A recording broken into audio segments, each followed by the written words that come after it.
Way back in the days gone, our school was just a simple one. Wait, hindi ko na pataalog to siya. Okay, kay bilis ng panahon. Kahapon, mahal ka pa. Ngayon, left passer ka. I'm just getting the momentum and para pang icebreaker na po. Before I will continue my speech of gratitude, I just want to express my greetings to our distinguished guests for today's celebration of success. To our loving Honorable Municipal Administrator, Honorable Mayor Alvin Nelito El Santos Sr., to our loving great leader that gives direct service to Talaveranos, Honorable Mayor Nerito E. Santos Jr., to our gorgeous and very supportive Vice Mayor, the Pearl of Talavera, Honorable Vice Mayor Nery P. Santos Martinez, together with their members of the Municipal Government of Talavera, to our school administrator, Ma'am Marciana Soriano, and to our education consultant, Dr. Angel Pagilinan, to our counselor, Rai Villanueva, and to Lieutenant Manny Ismael, a blessed day to all of us. Ito po yung aking kwento. Mga 3 hours lang po ito, makakain na tayo. Joke lang po. So ako po ay mula sa isang simpleng pamilya. My father was a farmer and my mother took care of us. Kaya lumaki po ako sa farm.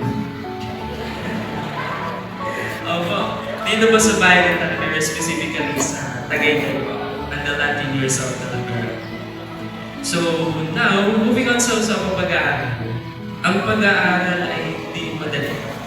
Dumadating sa punto na talagang mag-limit due to sometimes financial crisis. Gayunpaman ay marami pa rin parang at taong handang tumulong upang maabot ang ating mga pangarap. Yan ang mga kasama ko po na nag-skate.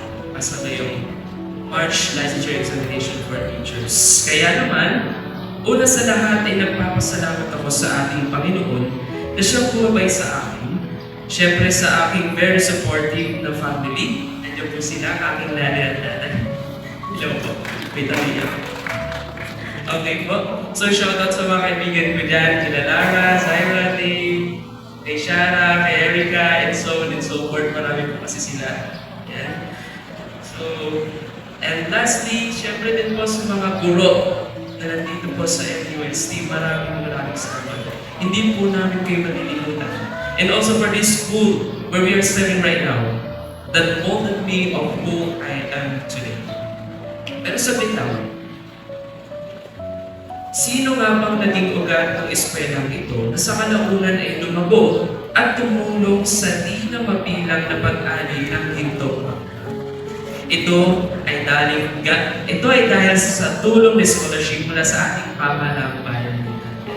Sa pamumuno ng ating Honorable Municipal Admin, ay Honorable Mayor Alvin Nerito El Santos Sr., palakpakan po natin siya.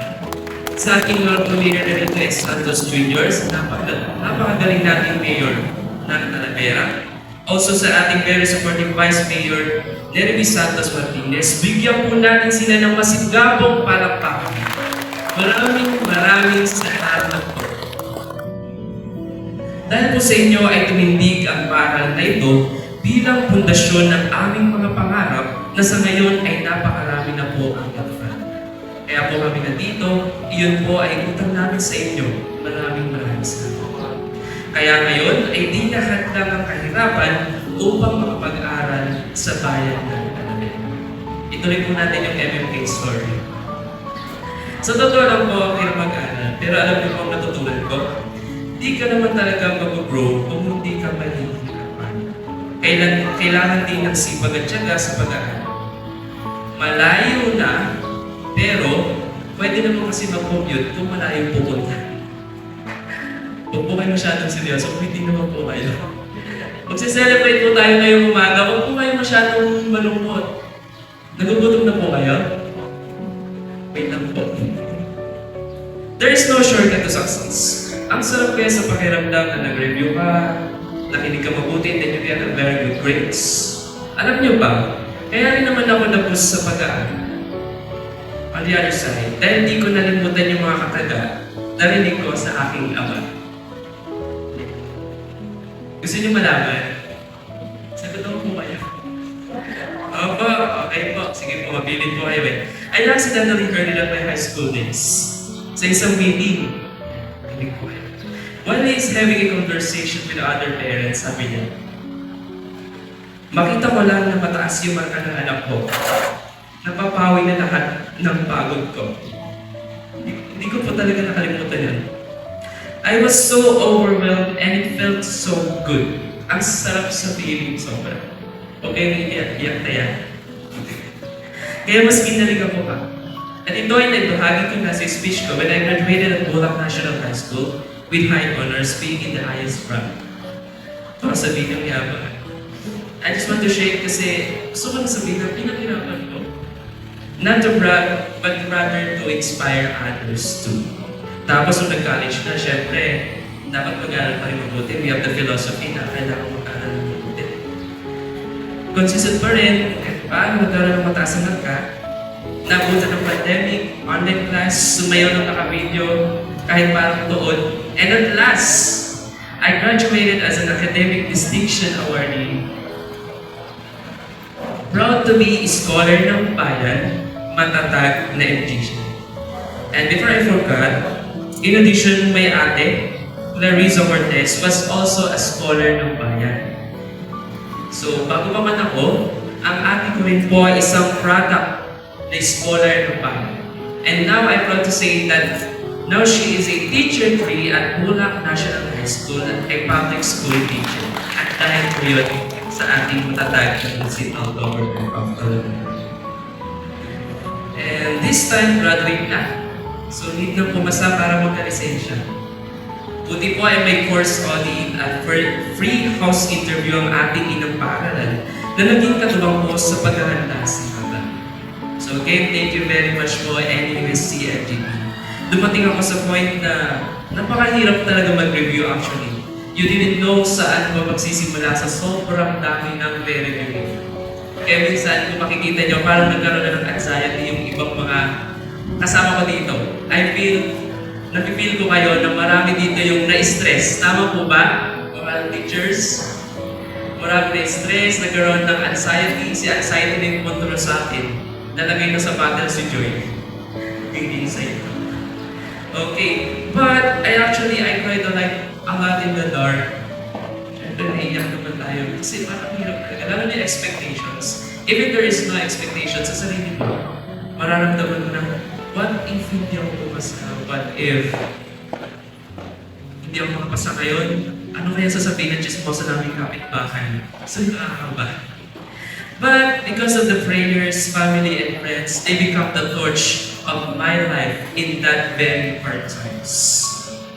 2 hours na lang po, promise. Sabi ko sa sarili ko, ayoko nang ulit.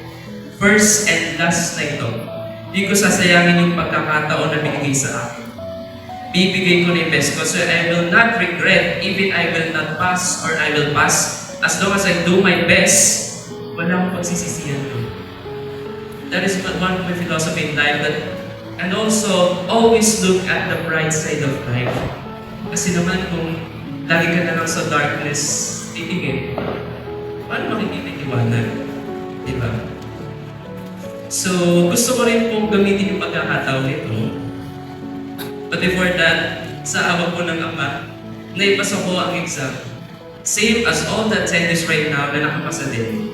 Congratulations to all of us and sa mga di pa tamang panahon. Saludo din po ako sa kanila. Sapagkat sa susunod ay sila naman ang magtatapasa ng tagumpay dahil ang buhay ay di naman kaya. So, gusto ko pong gamitin ang pagkakataon nito upang humingi din ng tulong kay Mayor. Hello po, Mayor. So, as of now, marami po kasi sa amin yung may hinahin na wala pa rin po work. So, maaari po ba kami humingi at maglamping ng mga job opportunities upang magkaroon ng magandang trabaho? Maraming salamat po in advance, Mayor. As I stand here today, my heart is overwhelming and overflowed with gratitude. The journey to become a board examining pastor has been paved with challenges. But through the help of scholarship from this school, it illuminated my path and guided me through. Again, the founders of this noble institution did not just give me financial support. They gave me a gift of far greater. They gave me hope, courage, and belief that my dreams were worth pursuing. Their legacy is not etched in stone, but in the lives of every student they have uplifted. Education is not the filling of a pail, but the lighting of a fire. So eloquently stated by William Butler Yeats. The fire was kindled within me by NUSC MGT, and it burns with a passion to educate, to enlighten, and to inspire. Every lesson I teach will be a reflection of the excellence of the Nueva Ecija University of Science and Technology Municipal Government of Talavera stands for. Every student I inspire will be a ripple extending from the profound impact you have made on my life. Sabi nga po sa isang kanta, what a journey it has been, in the end is inside, but the stars are out tonight, they were bound to guide my way. The stars was this school, the founders of Scholar ng Bayan, the teachers and staff, continuously guiding many dreamers until this very moment. Sabi nga sa kasabihan ni Ma'am Iya Silaspi that I've learned, mahirap maging mahirap, pero mas mahirap ang taong walang pangarap. Dahil ang paaralan ay libre na, ilaban na natin ang pangarap ng bawat isa. Again, thank you for nurturing my aspirations, for transforming my life, and for entrusting me with the noble task of educating others. My gratitude is boundless as the knowledge I now carry for. Glory to the God in the highest, and on earth peace, goodwill toward men.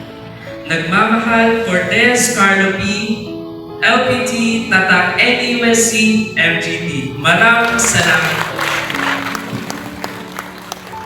Thank you so much.